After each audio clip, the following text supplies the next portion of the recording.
सात संगत जी, प्यार से कहना धन्यकार जी। आज मथुरा के इस वृंदावन के इस परांगण में सभी ने सत्संग में अनमोलक वचन श्रवण किए, जीवन को सुधारने वाले, एक सही मार्ग पर डालने वाले और प्रभु के प्यार में, एक भक्ति में कैसे खुद को रंगना है, एक सही तरीका कि पहले इस परमात्मा को जान के फिर इसके प्यार में, इस प्यार से रंग जाओ। और ऐसे ही प्रेमा भक्ति जो एक इस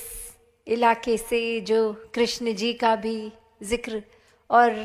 उनके लिए भी ये प्रेमा भक्ति वाला रिश्ता, ये चाहे मीरा जी की भी रेफरेंस या वैसे भी जीवन में कैसे एक प्रभु को सच में एक प्यार और भक्तों को भी प्रभु से प्यार, तो यही एक वाक्य ही सच्ची भक्ति है। जब इसको जानकर फिर इसके साथ प्यार में एकमिक हो जाएं और ऐसे ही अपने जीवन को फिर खुद अपने आप पहले प्यार बन के फिर पूरा जीवन प्यार में ही रहता है। तो अनेकों संतों की वाणी चाहे सुन ले युगों युगों से, या जितने भी धर्म ग्रंथ हैं, सभी में ये प्रेम के ऊपर बहुत फोकस, और ये चाहे सुनने में एक छोटा सा शब्द पर वाकई ही जीवन में हर पल में प्रेम आ जाए तो ये कितनी ही बड़ी बात है। अपने जीवन को व्यर्थ ना गवाते हुए हर किसी से एक आदर सत्कार का भाव रखते हुए, ये दिलों से दिल की दूरी मिटा के, ये जो नफ़रतों के कारण इंसान ने बना लिए हैं किसी और इंसान से नफ़रत करने के लिए, वो अगर सोचे जाएं तो खुद के ही बनाए हुए कारण हैं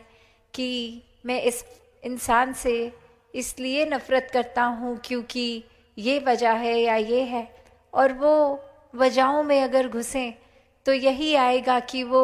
जिस तरह की मैं बातें पसंद करता हूँ वो उससे अलग बातें करते हैं, मैं जिस तरह का खाता पीता कल्चर है उनका अलग है, या मेरी हर किसी बात को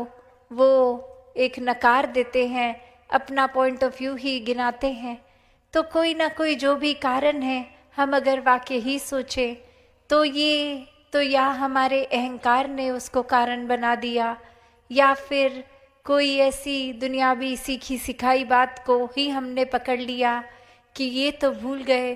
कि उसमें भी परमात्मा है, और सिर्फ ऊपरी एक पैदाइश कहाँ की है, खाते कैसा है, दिखते कैसा है, रंग रूप कैसा है, भाषा क्या है इत्यादि, और ऐसे बातों को पकड़कर फिर ये मूल जो परमात्मा है उनमें, उनको तो देखा नहीं और कारण बना लिए नफ़रतों के। अक्सर ये भी देखा जाता है कि किसी को एक वन ऑन वन कोई एक जीवन में चाहे किसी से बात तक नहीं करी, पर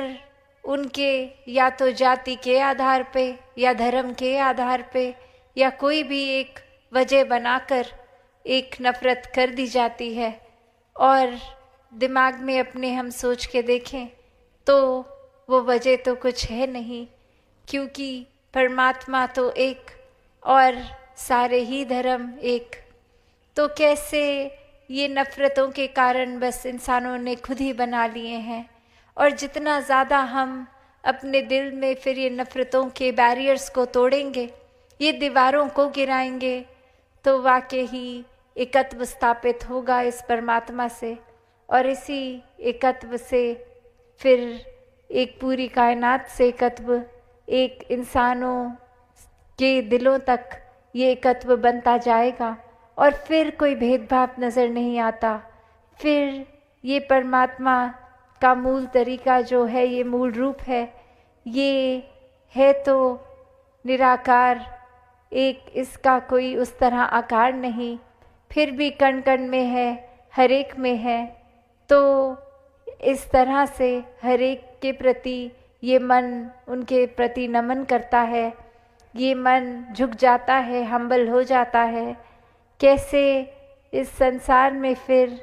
हर कोई जो प्राथमिकता देता है वो इस परमात्मा के आधार पर फिर और चीज़ों के तुलना में फिर परमात्मा का पलड़ा भारी। और ऐसा नहीं कि इस संसार में आए हैं तो अपने सब कार्यों को त्याग दें, सब रिश्ते नाते त्याग दें। नहीं, ये जिम्मेवारियां हैं, ये भी परमात्मा ने ही दी हैं। हर एक से प्यार बना के परिवार में, समाज में, संसार में रखना है। एक इस तरह के कर्तव्यों को निभाते हुए भी ये हर पल के लिए भक्त बन जाएं। कुछ कार्य करते हैं तो इसका मतलब ये तो नहीं कि सिर्फ उस समय वो कार्य ही हो सकता है। ये मन तो उस समय भी परमात्मा से जुड़ा जा सकता है। ये एक जुड़ाव इस तरह कि हम कुछ भी अगर कर रहे हैं पूरे दिन तो ये सांसें तो अपने आप चल रही हैं, ये पलक अपने आप झपक रही है, एक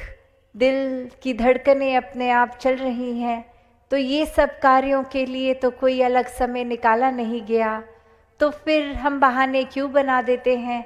कि अभी इस परमात्मा को याद करने के लिए, इसका सुमिरन करने के लिए हमारे पास समय ही नहीं है, हम बहुत व्यस्त हैं, हम घर के काम, अपने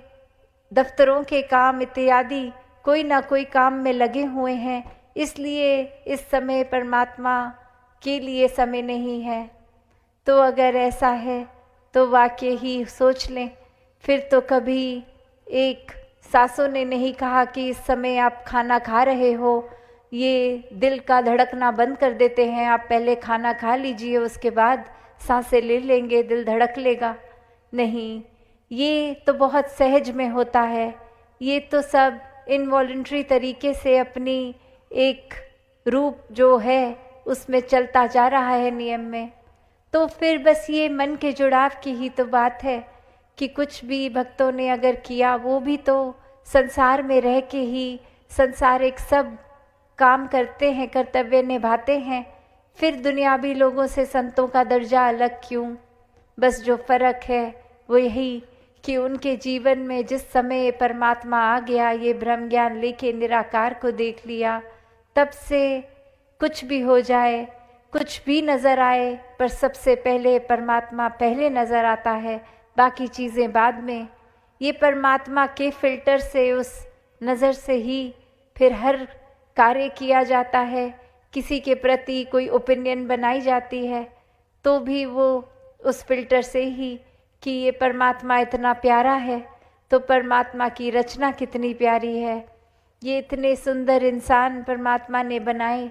तो फिर परमात्मा जब खुद किसी से नफ़रत नहीं करता तो हम कौन होते हैं?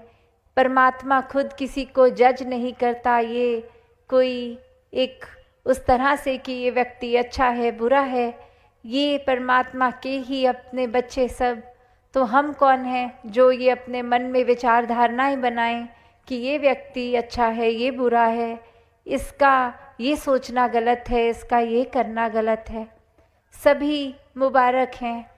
और हर किसी को ये जिम्मेवारी भी साथ में दी गई कि जब परमात्मा से प्यार कर लिया है तो फिर अपने विवेक, अपनी बुद्धि, अपनी चेतना, अपने एक कर्मों को किस तरह रखें, वरना तो वो दोगली बात हो जाएगी कि एक हम परमात्मा से प्यार तो करते हैं पर हम एक परमात्मा की बनाई रचना की कदर नहीं कर सकते। हम परमात्मा तो हमें तो माफ़ कर दे हमारी गलतियों के लिए, पर हम किसी की करी गई गलती से उसको माफ़ नहीं कर सकते। तो बात ऐसी फिर वही जहाँ हमने भक्तों की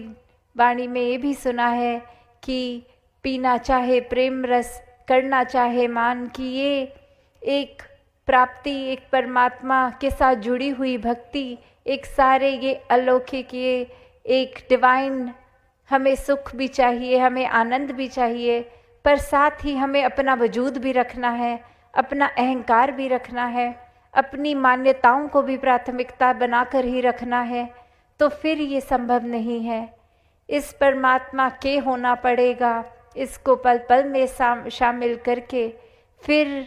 हर एक से जो रिश्ता बनता है वो सहज, वो पवित्र रिश्ता, और उस रिश्ते में फिर कोई कड़वाहट नहीं,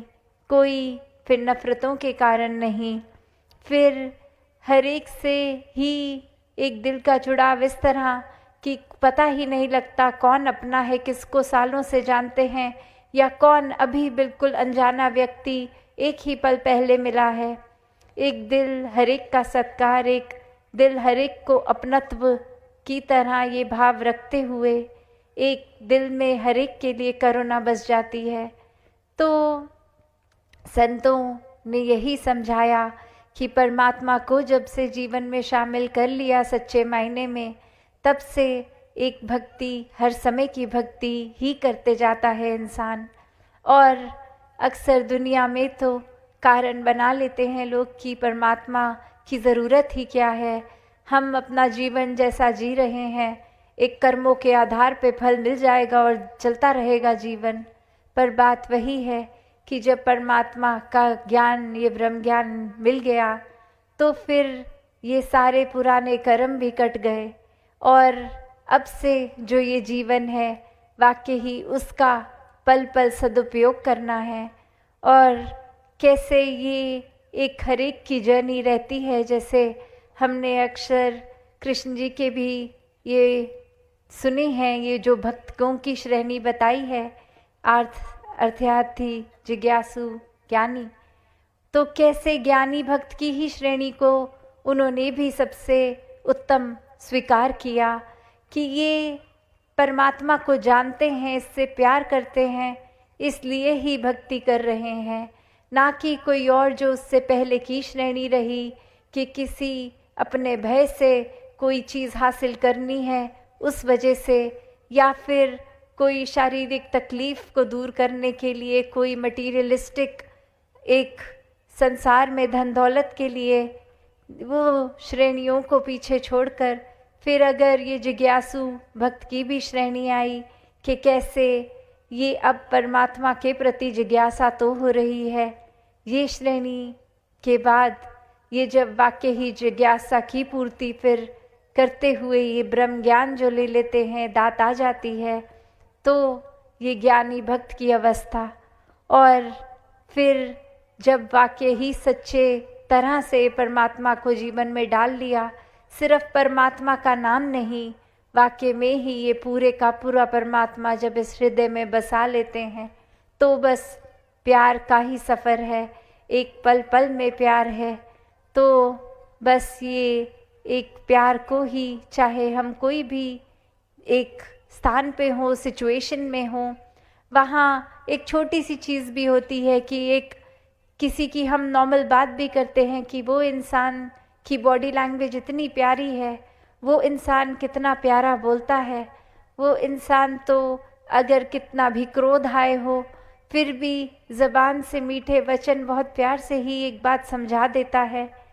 या कोई भी हम और चीज़ कहते हैं कि ये कोई बाज़ार गए तो मुझे एक ये बहुत ही कमीज़ प्यारी लग गई, मैं ख़रीद के ले आई, एक कुछ भी चीज़ के साथ ही हम प्यार को संबोधित कर देते हैं, क्योंकि इतने सहज में ही जब प्यार है तो हर चीज़ में आ जाता है। एक प्यार का फिर वही भाव कि वो वाकई ही प्यार हो, सिर्फ प्यार बोलने के लिए ही प्यार नहीं, वरना तो प्यार और पसंद में भी फ़र्क है। तो परमात्मा को पसंद ही नहीं करना, एक परमात्मा से प्यार करना है, वरना हम कन्वीनियंस के हिसाब से कि अभी स्थिति में तो परमात्मा की ज़रूरत है तो पसंद अनुसार जिक्र कर लिया परमात्मा का, पर वाकई ही जिनको सचमुच प्यार है वो स्थिति के हिसाब से बदलते नहीं। वो ये नहीं देखते कि आज परमात्मा ने जीवन में दुख की घड़ियाँ दे दी तो छोड़ दो परमात्मा को, नहीं, वो सुख की घड़ियाँ दे दुख की तो वो जुड़ाव वैसे ही बना रहता है। तो बात यही कि ये जर्नी जहाँ उस परमात्मा से इस परमात्मा की है कि एक हाइपोथेटिकली परमात्मा की बात संसार जब कर रहा है तो किसी ने अपने एक मान्यता के हिसाब से बहुत दूर दिखा दिया, किसी दिशा में दिखा दिया, या कहीं पे भी एक विशेष तरीके से एक रूप में। पर बात तो वो है कि परमात्मा ऐसी कोई जगह नहीं है जहाँ नहीं है, इतना करीब है कि पल में जाना जा सकता है। तो ऐसे परमात्मा के एक श्रेणी में जो आ जाते हैं, वाकई ही वो पूर्ण भक्त बन जाते हैं। तो दातार कृपा करे कि ये ब्रह्म ज्ञान की दात जिनके हिस्से है वो कदर डाल लें, और जिनके हिस्से नहीं वो भी अपना मुख संतों के साथ जुड़कर एक उजला कर लें। तभी ये इतना फोकस सत्संग को भी एक मिलती है कि सब संत इकट्ठे होकर प्रभु की महिमा करते हैं, प्रभु की पहचान हर एक तक हो जाए, इसके लिए अपने जीवन को एक बिताते हैं। एक हर एक कोई दुख को कि ये आत्माएं शरीरों में इस प्रभु से मिलने के लिए कब से तड़प रही हैं, वो तड़प दूर कराने के लिए संत बहुत ही करुणा वाले होते हैं, और ब्रह्म ज्ञान का सहारा देते हुए ये जीवन जीते जी भी सब सुखी हो जाते हैं, दुख सुख से ऊपर हो जाते हैं, और ये जीवन जीते हुए ही ये मुक्ति के भी हकदार, जीते जी भी मुक्ति जीवन के बाद भी। तो ऐसा जीवन हर किसी के हिस्से आए, ये भक्ति करते हर कोई इस प्रभु के प्यार में, इस निराकार के रंग में रंगा रहे। सात संगत जी, धन निरंकार जी।